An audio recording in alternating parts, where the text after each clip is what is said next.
नमो शिवाय। शिव जी सदा सहाय। ओम नमो शिवाय। ओम नमो शिवाय। शिव जी सदा सहाय। ओम नमो शिवाय। शिव जी सदा सहाय। भक्तों, शिव पुराण की दर्शन करो। बोले शंकर के दर्शन कथा शुरू करने लगी हूँ। इसकी कथा को सुनो।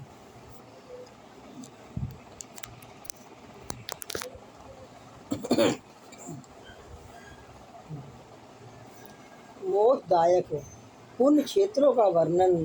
काल विषय में विभिन्न नदियों के जल में स्नान के उत्तम फल का निर्देश तथा तीर्थों में पाप से बचे रहने की चेतावनी। सूत जी बोले, विद्वान एवं बुद्धिमान महर्षि, मोक्षदायक शिव क्षेत्रों का वर्णन सुनो। तत्पश्चात मैं लोक रक्षा के लिए शिव संबंधी अग्नियों का वर्णन करूँगा। पर्वत, वन और काननों सहित इस पृथ्वी का विस्तार 50 करोड़ योजन है। भगवान शिव की आज्ञा से पृथ्वी संपूर्ण जगत को धारण किए करके स्थित है। भगवान शिव ने भूतल पर विभिन्न स्थानों में वहाँ के निवासियों को कृपा पूर्वक मोक्ष देने के लिए शिव क्षेत्र का निर्माण किया है। कुछ क्षेत्र ऐसे हैं जिन्हें देवताओं तथा ऋषियों ने अपना वास स्थान बनाकर अनुग्रह किया है, इसलिए उनमें तीर्थ प्रकट हो गया है। तथा अन्य बहुत से तीर्थ क्षेत्र ऐसे हैं जो कि लोगों की रक्षा के लिए स्वयं पार्थभूत हुए हैं। तीर्थ और क्षेत्र में जाने पर मनुष्य को सदा स्नान, दान और जप आदि करना चाहिए, अन्यथा वह रोग, दरिद्रता तथा मुक्ता आदि दोषों का भागी होता है। जो मनुष्य इस भारतवर्ष के भीतर मृत्यु को प्राप्त होता है, वह अपने पुण्य के फल से ब्रह्मलोक में वास करके पुण्य क्षय के पश्चात पुण्य मनुष्य योनि ही जन्म लेता है। पापी मनुष्य पाप करके दुर्गति ही पड़ता है। ब्राह्मणों, पुण्य क्षेत्र में पाप कर्म किए जाएं तो वह और भी दृढ़ हो जाता है। अंत पुण्य क्षेत्र में निवास करते समय सूक्ष्म से सूक्ष्म अथवा थोड़ा सा भी पाप ना करें। सिंधु और सतलज नदी के तट पर बहुत से पुण्य क्षेत्र है। सरस्वती नदी परम पवित्र है और 8 मुख वाली कही गई है, अर्थात उसके 60 धाराएं हैं। विद्वान पुरुष सरस्वती के उन धाराओं के तट पर निवास करके तो वह क्रमशः ब्रह्म पद को पा लेता है। हिमालय पर्वत से निकली हुई पुण्य सलीला गंगा 100 मुख वाली नदी है। उसके तट पर काशी, प्रयाग आदि अनेक पुण्य क्षेत्र हैं। वहाँ मकर संक्रांति के सूर्य होने पर गंगा की तट भूमि पहले से भी अधिक प्रशस्त एवं पुण्यदायक हो जाती है। सोनभद्र नदी की 10 धाराएं हैं। वह बृहस्पति के मकर राशि में आने पर अत्यंत पवित्र तथा अभीष्ट फल देने वाली हो जाती है। उस समय वहाँ स्नान और उपवास करने से विनायक पद की प्राप्ति होती है।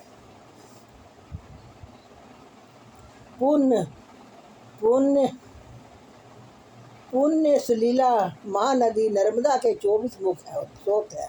उसमें स्नान तथा उसके तट पर निवास करने से मनुष्यों को वैष्णव पद की प्राप्ति होती है। तमसा के 12 तथा रेवा के 10 मुख हैं, परम पुण्यमयी गोदावरी के 21 मुख बताए गए हैं।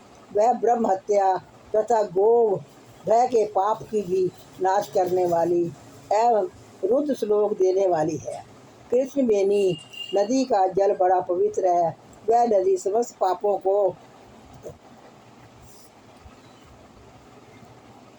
का नाश करने वाली है। उसके 18 मुख हैं बताए गए हैं तथा वह विष्णु लोक प्रदान करने वाली है। तुंग भद्र के 10 मुख हैं। वह ब्रह्मलोक देने वाली है। पुण्य सलीला के स्वर्ण मुखरी के 9 मुख कहे गए हैं। ब्रह्मलोक से लौटे हुए जीव उसी के तट पर जन्म लेते हैं। सरस्वती नदी, परम्परासुर सरोवर, कन्याकुमारी, अनंत रिप तथा शुभ कारक क्षेत्र नदी, ये सभी पुण्य क्षेत्र हैं। इनके तट पर निवास करने से इंद्रलोक की प्राप्ति होती है। सहा पर्वत से निकली हुई महानदी कावेरी परम पुण्यमयी है। उसके 27 मुख बताए गए हैं। वह संपूर्ण अभीष्ट वस्तुओं को देने वाली है। उसके तट स्वर्ग लोक की प्राप्ति कराने वाले हैं तथा ब्रह्मा और विष्णु पद देने वाले हैं। वो कावेरी की जो तट शव क्षेत्र के अंतर्गत है, वह अभीष्ट फल देने के साथ ही शिव लोक प्रदान करने वाली भी है। नैमिषारण्य तथा बद्रिकाश्रम में सूर्य और बृहस्पति के मेष राशि में आने पर यदि स्नान करे तो उस समय वहाँ किए हुए स्नान पूजन आदि को ब्रह्मलोक की प्राप्ति कराने वाला जानना चाहिए। सिंह और कर्क राशि में सूर्य की संक्रांति होने पर सिंधु नदी में किया हुआ स्नान तथा केदार तीर्थ के जल का पान है स्नान ज्ञानदायक माना गया है। जब बृहस्पति सिंह राशि में स्थित हो उस समय सिंह की संक्रांति में युक्त भाद्रपद मास में यदि गोदावरी के जल में स्नान किया जाए तो वह शिवलोक की प्राप्ति कराती है।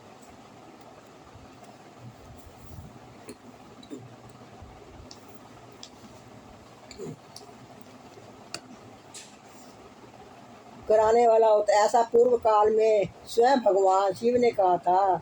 जब सूर्य बृहस्पति कन्या राशि में स्थित हो तब यमुना और सोनभद्र में स्नान करके वह स्नान धर्मराज तथा गणेश जी के लोक में महान भोग प्रदान करने वाला होता है। यह महर्षियों की मान्यता है। जब सूर्य और बृहस्पति तुला राशि में स्थित हों उस समय कावेरी नदी में स्नान करके वह स्नान भगवान विष्णु के वचन की महिमा से स्वर्ण सुभिष्ट वस्तुओं को देने वाला माना जाता है। जब सूर्य और बृहस्पति वृश्चिक राशि पर आ जाएं तो मार्गशीर्ष अगहन के महीने में नर्मदा में स्नान करने से श्री विष्णु लोक की प्राप्ति हो सकती है। सूर्य और बृहस्पति के धन राशि में स्थित होने पर स्वर्ण मुखरी नदी में किया हुआ स्नान शिव लोक प्रदान करने वाला होता है। जैसा कि ब्रह्मा जी का वचन है, जब सूर्य और बृहस्पति मकर राशि में स्थित हों उस समय माघ मास में गंगा जी के जल में स्नान करना चाहिए। ब्रह्मा जी का कथन है कि वह स्नान शिवलोक की प्राप्ति कराने वाला होता है। शिवलोक के पश्चात ब्रह्मा और विष्णु के स्थानों में सुख भोगने अंत में मनुष्य को ज्ञान की प्राप्ति हो जाती है। माघ मास में तथा सूर्य के कुंभ राशि में स्थित होने पर फागुन मास में गंगा जी के तट पर किया हुआ श्राद्ध पिंडदान अथवा तिलोदक दान पिता और नाना दोनों कुलों के पितरों की अनेकों पीढ़ियों का उद्धार करने वाला माना गया है। और सूर्य और बृहस्पति जब मीन राशि में स्थित हों तब कृष्णवेणी नदी में किए गए स्नान की ऋषियों ने प्रशंसा की है।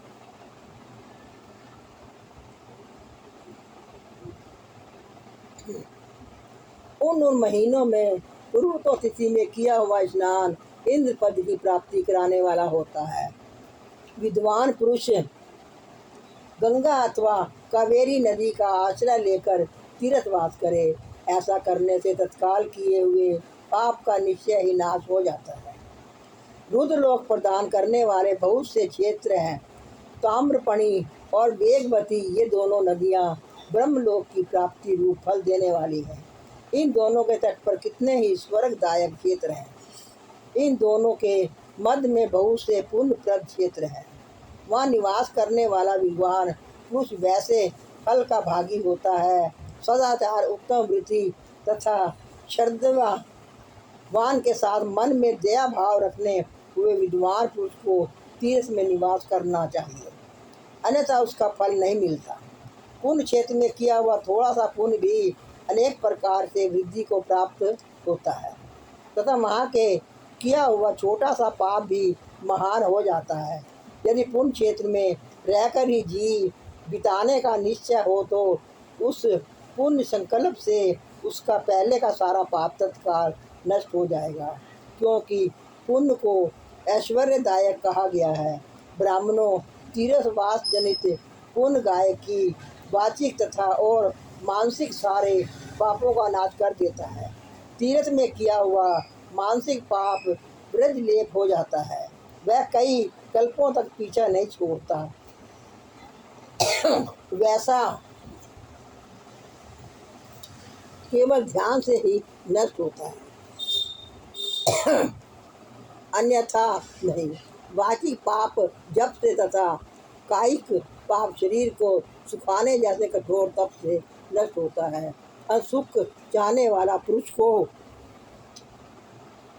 देवताओं की पूजा करते हुए ब्राह्मणों को दान देते हुए आप पाप से बच कर ही तीर्थ में निवास करना चाहिए।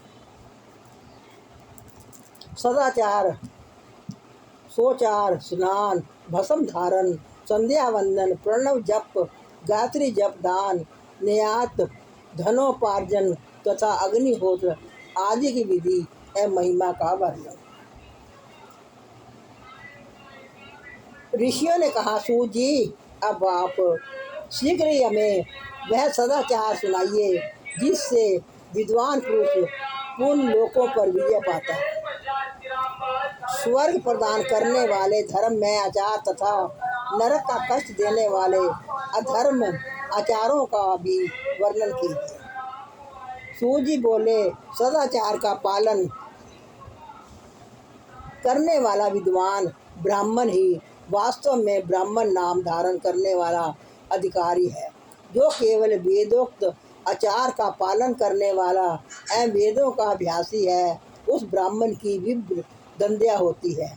सदाचार, वेदाचार तथा विद्या, इनमें से एक एक गुण से ही युक्त होने पर उसे द्विज कहते हैं। जिसमें स्वल्प मात्र में ही आचार का पालन देखा जाता है, जिसने वेदाध्ययन की भी बहुत कम किया है तथा जो राजा का सेवक, पुरोहित, मंत्री आदि है, उसे क्षत्रिय ब्राह्मण कहते हैं। जो ब्राह्मण कृषि तथा वर्णजीय कर्म करने वाला है और कुछ कुछ ब्रह्मरोचित आचार का भी पालन करता है, वह वैश्य ब्राह्मण है। तथा जो स्वयं ही खेत जोतता, हल चलाता है, उसे शूद्र ब्राह्मण कहा गया है। जो दूसरों के दोष देखने वाला और परद्रोही है, उसे चंडाल द्विज कहते हैं। इसी तरह क्षत्रियों में भी जो पृथ्वी का पालन करता है, वह राजा है। दूसरे लोग राज्यविहीन क्षत्रिय माने गए हैं। वैश्यों में जो धान्य आदि वस्तु का क्रम से विक्रय करता है, वह वैश्य कहलाता है।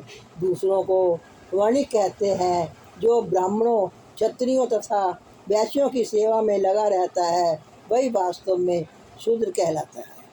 जो शूद्र हल जोतने का काम करता है, उसे वृषल समझना चाहिए। सेवा, शिल्प और कृष्ण से भिन्न वृत्ति का आश्रय लेने वाला शूद्र द्यू दस्यु कहलाते हैं। इन सभी वर्णों के मनुष्यों को चाहिए कि वे ब्रह्म मुहूर्त में उठकर पूर्व विमुख हो, सबसे पहले देवताओं का, फिर धर्म का, अर्थ का, उसकी प्राप्ति के लिए उठाए जाने वाले क्लेशों का तथा आय कलशों का, आय और व्यय का भी चिंतन करें।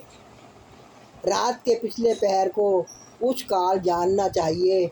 उस अंतिम पहर का जो आधा या मध्य भाग है, उसे संधि कहते हैं। उस संधि काल में उठकर द्विज को मल मूत्र आदि का त्याग करना चाहिए। घर से दूर जाकर बाहर से अपने शरीर को ढके रखकर दिन में उत्तर विमुख बैठकर मल मूत्र का त्याग करे। यदि उत्तर विमुख बैठने में कोई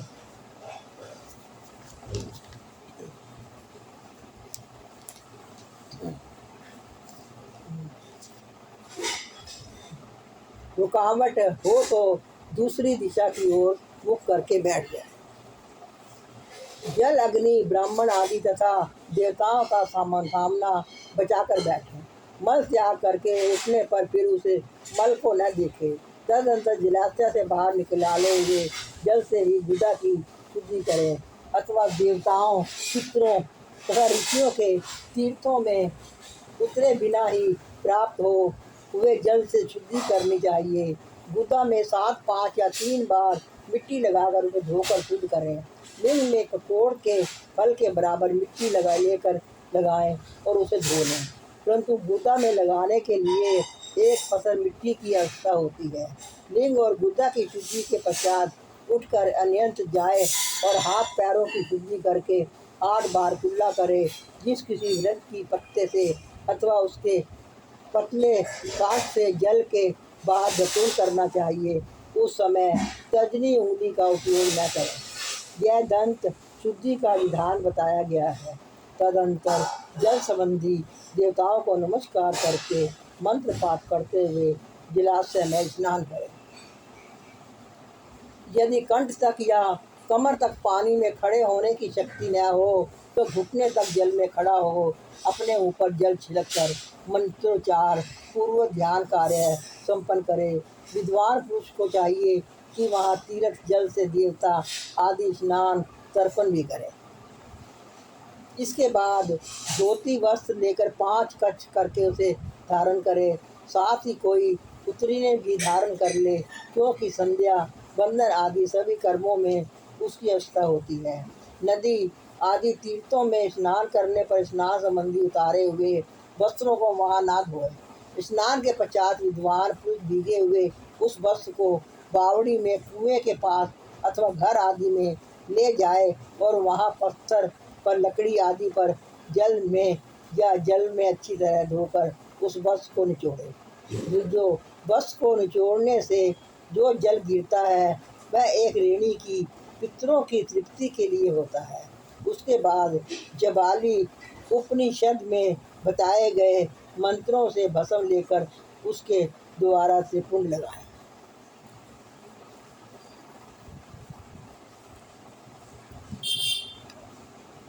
इस विधि का पालन न किया जाए, इसके पूर्व ही यदि जल में भस्म गिर जाए तो गिरने वाला नरक में जाता है।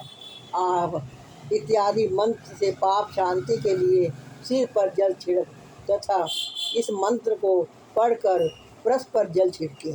इस संधि प्रोक्षण कहते हैं।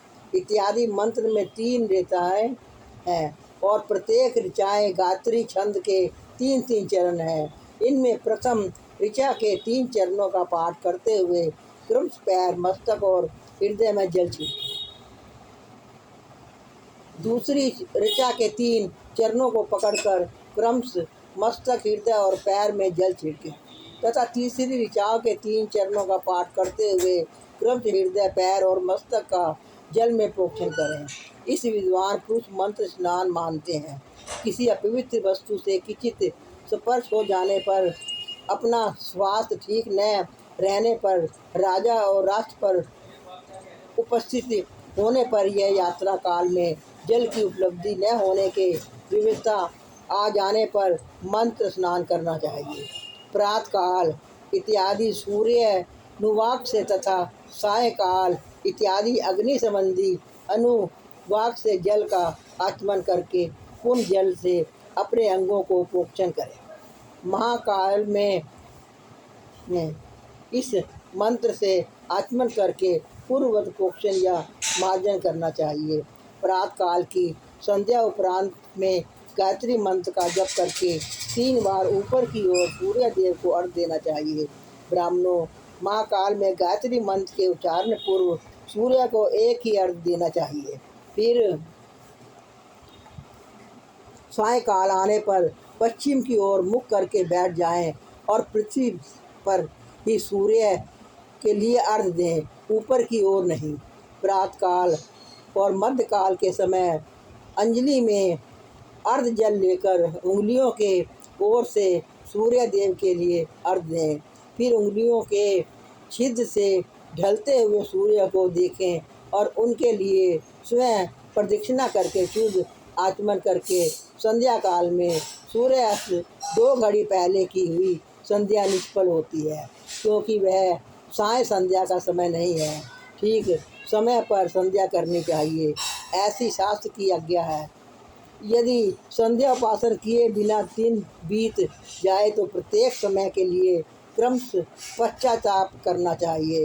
यदि एक दिन बीते तो प्रत्येक बीते हुए संध्या काल के लिए नित्य नियम के अधिक 100 गायत्री मंत्र अधिक जप करें।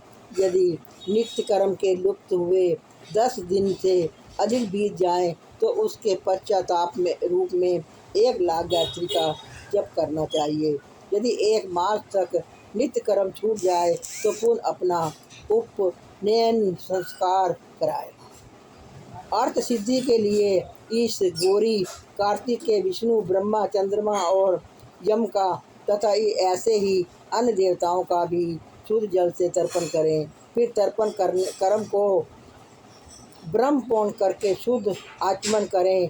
तीर्थ के दक्षिण प्रदत्त मठ में, मंत्रालय में, देवालय में, घर में अथवा अन्य किसी नित्य स्नान में आसन पर शिथिलतापूर्वक बैठकर विद्वान पुरुष अपनी बुद्धि को स्थिर करे और संपूर्ण देवताओं को नमस्कार करके पहले प्रणव का जप करके पश्चाताप गायत्री मंत्र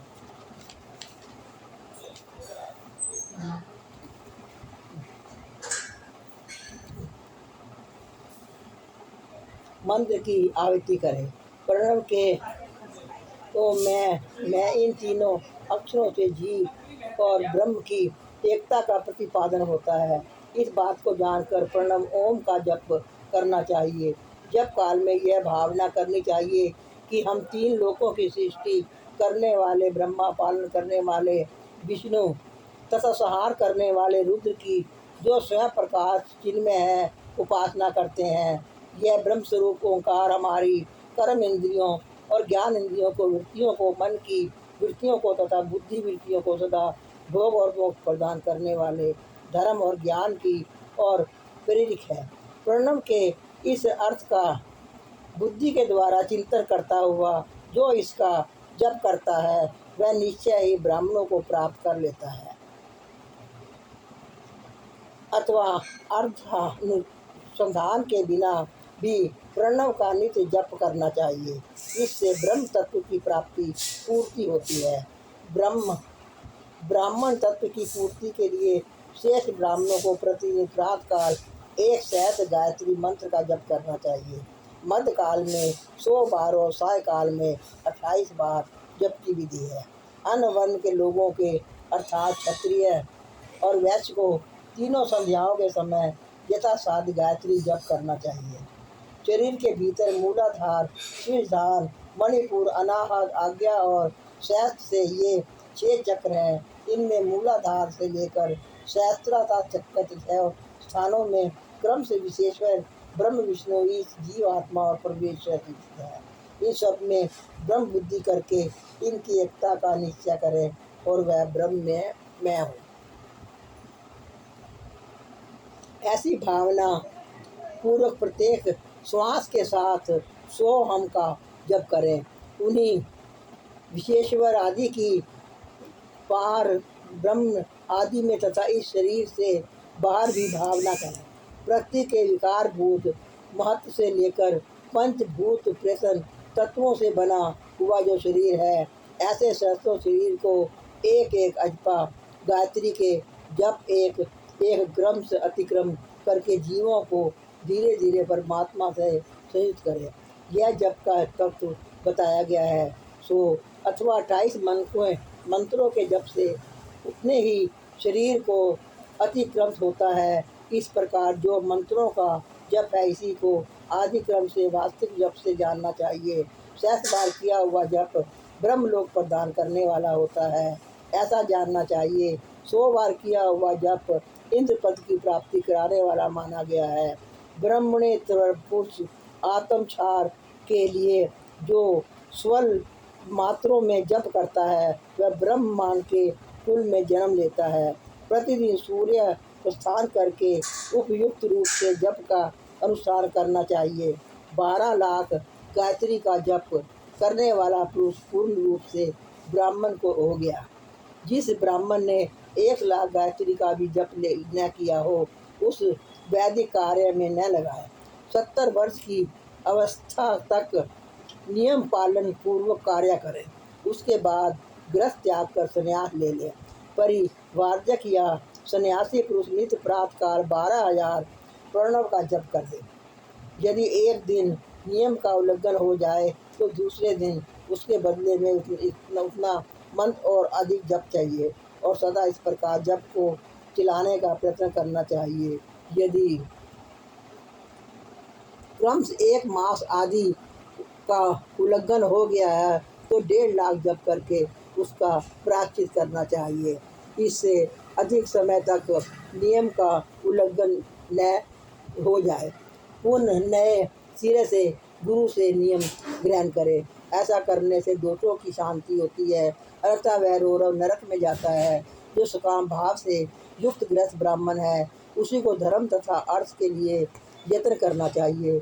मुमुक्ष ब्राह्मणों को तो सदा ज्ञान की ही अभ्यास करना चाहिए। धर्म से अर्थ की प्राप्ति होती है, अर्थ से भोग की सुलभ होता है, फिर उस भोग से वैराग की संभावना होती है। धर्म पूर्वक उपार्जित धन से जो भोग प्राप्त होता है, उससे एक दिन अवश्य वैराग का उदय होता है। धर्म के विपरीत अधर्म से उपार्जित हुए धन के द्वारा जो भोग प्राप्त होता है, उसे भोगों के प्रति आसक्ति उत्पन्न होती है। मनुष्य धर्म से धन पाता है, तपस्या से उसे दिव्य रूप की प्राप्ति होती है। कामनाओं का त्याग करने वाले पुरुष के अंतकरण की शुद्धि होती है, उस शुद्धि से ज्ञान का उदय होता है, इसमें संशय नहीं है। सतयुग आदि में तप की ही प्रशंसा कहा गया है, किंतु कलयुग में द्रव्य साध्य धर्म दान आदि अच्छा माना गया है। सतयुग में ध्यान से, त्रेता में तपस्या और द्वापर में यज्ञ करने से ज्ञान की सिद्धि होती है, परंतु कलयुग में प्रतिमा भगवान दृग्य की पूजा से ज्ञान लाभ होता है। अर्धहिंसा दुख रूप है और धर्म सुख रूप है। अधर्म से मनुष्य दुख पाता है और धर्म से वह सुख पाता है। अब अवधि का भागी होता है। दुराचार से दुख प्राप्त होता है और सदाचार से सुख। अतः भोग और मोक्ष की सिद्धि के लिए धर्म का उपार्जन करना चाहिए।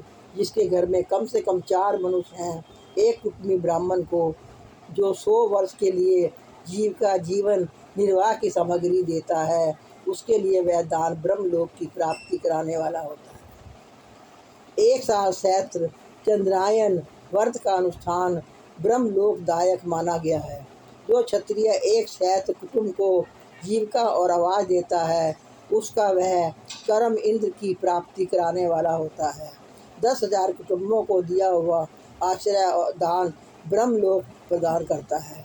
दाता पुरुष जिस देवता को सामने रखकर दान करता है, अर्थात वह दान के द्वारा जिस देवता को प्रसन्न करना चाहता है, उसी का लोग उसे प्राप्त होता है। यह बात वेद वेता पुरुष अच्छी तरह से जानते हैं।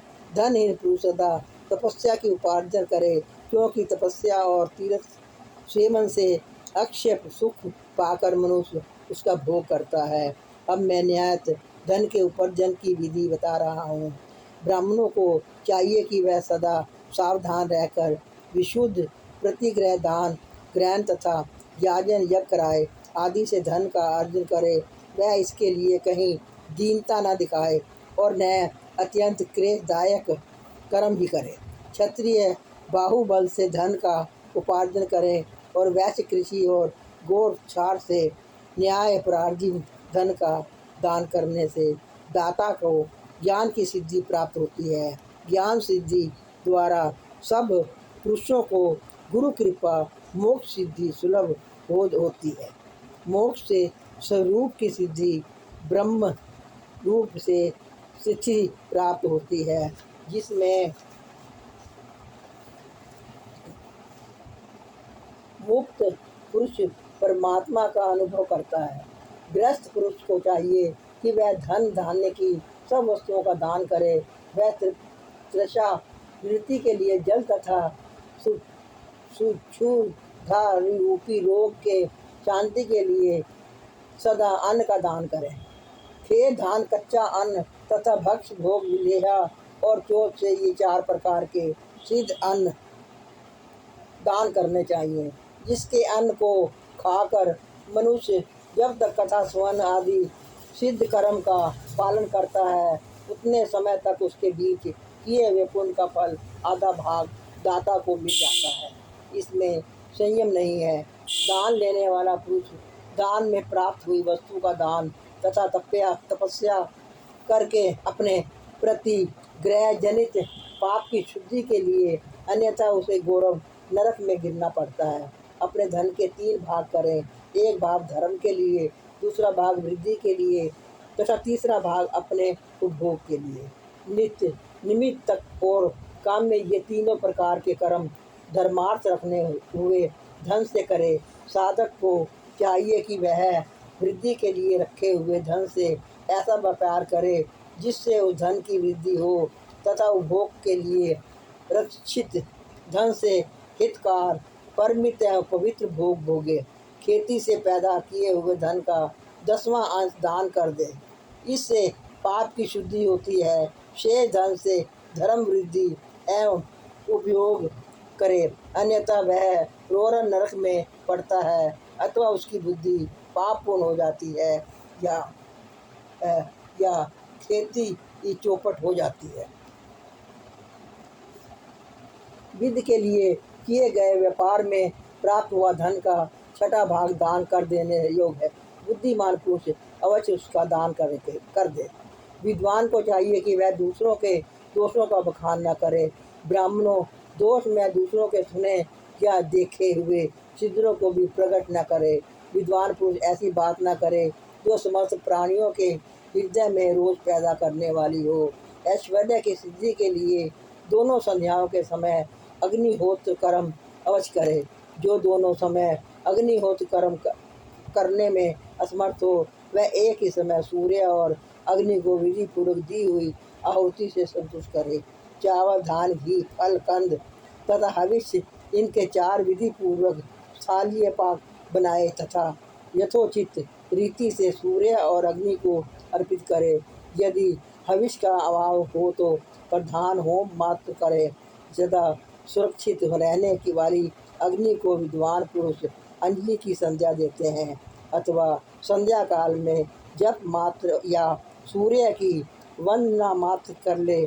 आत्मज्ञानी की इच्छा वाले तथा धनार्थी पुरुषों को भी इस प्रकार विधिवत उपासना करनी चाहिए, जो सदा ब्रह्म यज्ञ में तत्पर होते हैं, देवताओं की पूजा में लगे रहते हैं, नित्य अग्नि पूजा एवं गुरु पूजा अनुरुक्त होते हैं तथा ब्राह्मणों को तृप्त किया करते हैं, जो सब लोग स्वर्ग लोक के भागी होते हैं।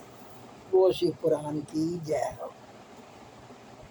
ओम नमो शिवाय, ओम नमो शिवाय, ओम नमो शिवाय, ओम नमो शिवाय। भक्तों, कथा को पूरी सुनना और इसको लाइक कर देना, शेयर कर देना। जिन्होंने सब्सक्राइब नहीं किया सब्सक्राइब कर देना और कथा पूरी सुनना, क्योंकि ये सावन के महीने में आप भी कथा का लाभ उठाएं। ओम नमो शिवाय, ओम नमो शिवाय, ओम।